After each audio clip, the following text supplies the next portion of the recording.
El camino a Cristo. Tema número 4. Para obtener la paz interior. El que encubre sus transgresiones no prosperará, mas quien las confiese y las abandone, alcanzará misericordia. Proverbios 28:13. Las condiciones para obtener la misericordia de Dios son sencillas, justas y razonables. El Señor no nos exige que hagamos alguna cosa penosa para obtener el perdón de los pecados.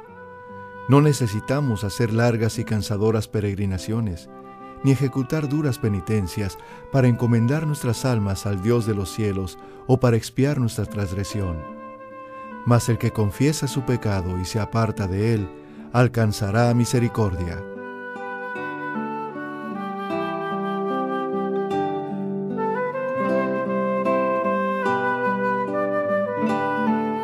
El apóstol dice: Confesad pues vuestros pecados los unos a los otros, y orad los unos por los otros para que seáis sanados. Santiago 5:16. Confesad vuestros pecados a Dios, quien solo puede perdonarlos, y vuestras faltas unos a otros. Si has dado motivo de ofensa a tu amigo o vecino, debes reconocer tu falta, y es su deber perdonarte libremente. Debes entonces buscar el perdón de Dios, porque el hermano a quien has ofendido pertenece a Dios, y al perjudicarlo, has pecado contra su Creador y Redentor.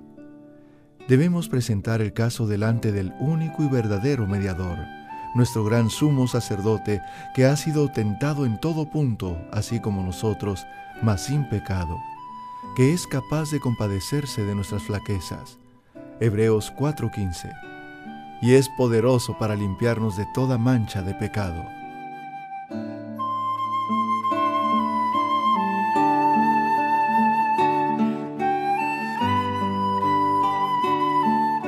Los que no se han humillado de corazón delante de Dios, reconociendo su culpa, no han cumplido todavía la primera condición de la aceptación. Si no hemos experimentado ese arrepentimiento, del cual nadie se arrepiente, si no hemos confesado nuestros pecados con verdadera humillación de alma y quebrantamiento de espíritu, aborreciendo nuestra iniquidad, no hemos buscado verdaderamente el perdón de nuestros pecados. Y si nunca lo hemos buscado, nunca hemos encontrado la paz de Dios. La única razón por que no obtenemos la remisión de nuestros pecados pasados es que no estamos dispuestos a humillar nuestro corazón y a cumplir con las condiciones de la palabra de verdad. Se nos dan instrucciones explícitas tocante a este asunto. La confesión de nuestros pecados, ya sea pública o privada, debe ser de corazón y voluntaria. No debe ser arrancada al pecador. No debe hacerse de un modo ligero o descuidado, o exigirse de aquellos que no tienen real comprensión del carácter aborrecible del pecado. La confesión que brota de lo íntimo del alma sube al Dios de piedad infinita. El salmista dice: Cercano está Jehová a los quebrantados de corazón, y sálvalos de espíritu contrito. Salmo 34:18.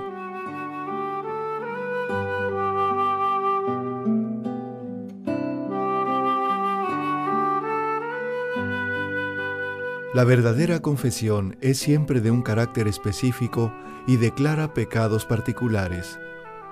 Pueden ser de tal naturaleza que solamente pueden presentarse delante de Dios.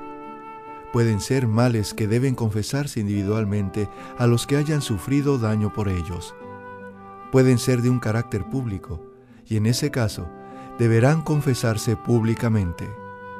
Toda confesión debe hacerse definida y al punto, reconociendo los mismos pecados de que seáis culpables.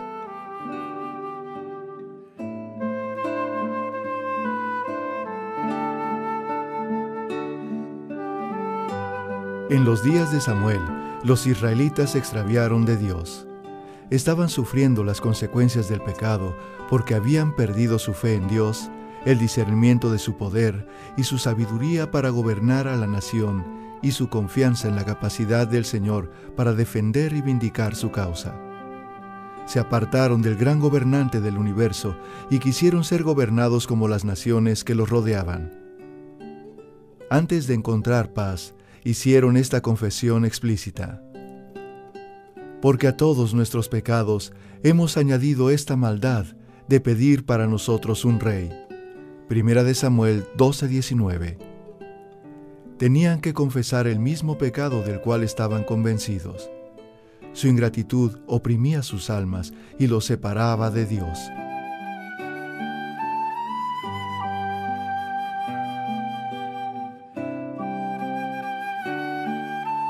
Dios no acepta la confesión sin sincero arrepentimiento y reforma. Debe haber un cambio decidido en la vida. Toda cosa que sea ofensiva a Dios debe dejarse. Esto será el resultado de una verdadera tristeza por el pecado. Se nos presenta claramente la obra que tenemos que hacer de nuestra parte. Lavaos, limpiaos, apartad la maldad de vuestras obras de delante de mis ojos. Cesad de hacer lo malo. Aprended a hacer lo bueno, buscad lo justo, socorred al oprimido, mantened el derecho del huérfano, defended la causa de la viuda. Isaías 1, 16 y 17.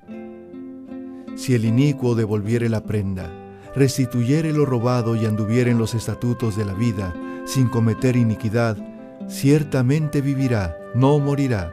Ezequiel 33, 15. San Pablo dice, hablando de la obra de arrepentimiento: pues he aquí esto mismo, el que fuisteis entristecidos según Dios, qué solícito cuidado obró en vosotros, y qué defensa de vosotros mismos, y qué indignación, y qué temor, y qué ardiente deseo, y qué celo, y qué justicia vengativa. En todos habéis mostrado puros en este asunto. Segunda a los Corintios 7:11.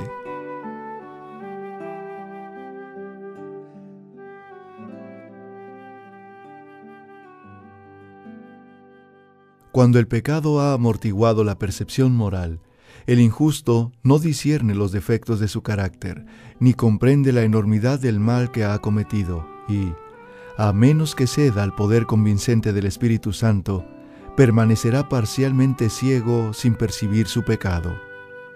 Sus confesiones no son sinceras ni de corazón.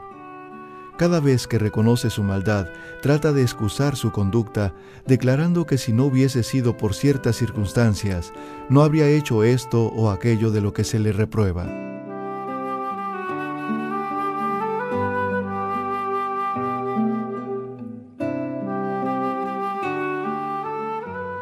Después de que Adán y Eva hubieron comido de la fruta prohibida, los embargó un sentimiento de vergüenza y terror. Al principio solamente pensaban en cómo podrían excusar su pecado y escapar de la terrible sentencia de muerte.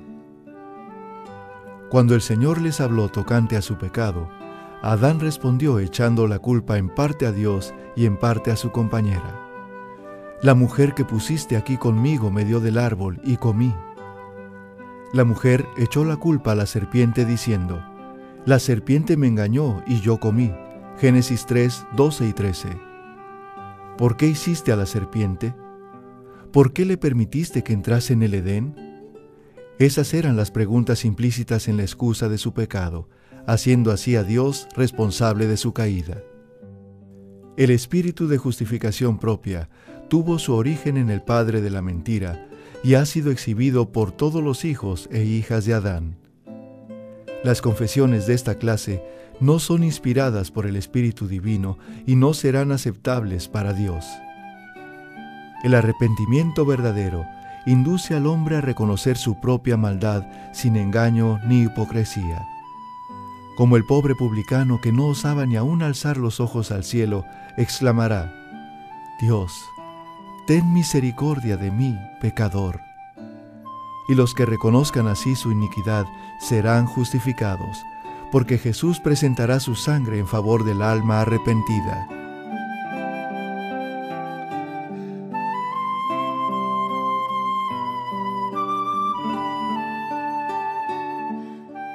Los ejemplos de arrepentimiento y humillación genuinos que da la palabra de Dios revelan un espíritu de confesión sin excusa por el pecado, ni intento de justificación propia. San Pablo no procuraba defenderse, pintaba su pecado como es, sin intentar atenuar su culpa. Dice: lo cual también hice en Jerusalén, encerrando yo mismo en la cárcel a muchos de los santos, habiendo recibido autorización de parte de los jefes de los sacerdotes, y cuando se les daba muerte, yo echaba mi voto contra ellos, y castigándolos muchas veces, por todas las sinagogas, les hacía fuerza para que blasfemasen, y estando sobremanera enfurecido contra ellos, iba en persecución de ellos hasta las ciudades extranjeras. Hechos 26, 10 y 11. Sin vacilar declara: Cristo Jesús vino al mundo para salvar a los pecadores, de los cuales yo soy el primero. 1 Timoteo 1:15. El corazón humilde y quebrantado, enternecido por el arrepentimiento genuino, apreciará algo del amor de Dios y del costo del Calvario. Y como el Hijo se confiesa a un Padre amoroso, así presentará el que esté verdaderamente arrepentido todos sus pecados delante de Dios. Si confesamos nuestros pecados, Él es fiel y justo para perdonar nuestros pecados y limpiarnos de toda iniquidad. 1 Juan 1:9.